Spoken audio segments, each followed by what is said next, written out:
স্বেষু দ্বারেষু মেধাবী কুরুতে যত্নমুত্তমম। পুরুষ যখন নিজের জন্য স্ত্রী ঠিক করে, নিজের মতো করতে হয়। নিজের মতো করে, নিজের মতো না করলে অনেক সমস্যা হয়ে যায়। একবার একজন রাজা ওরকম একটা জিপসি মেয়ে তাকে বিয়ে করেছে। জিপসি মেয়েটি দেখতে খুব সুন্দর ছিল, যা হয় আর কি, রূপ দেখে মুগ্ধ। তো জিপসি মেয়ে চুরি করে বেড়াতো। ওদের জিপসিদের নামে এটা দুর্নাম আছে।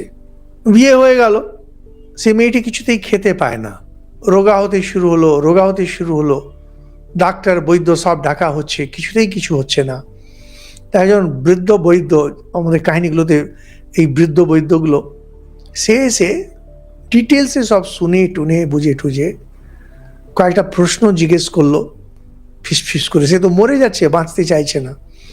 তো রাজাকে তখন ইনস্ট্রাকশন দিলেন, একে কখনো টেবিলে খেতে ডাকবেন না, এই জন্য খাবার লুকিয়ে রেখে দেবেন, যেটা সহজে দেখা যায় না।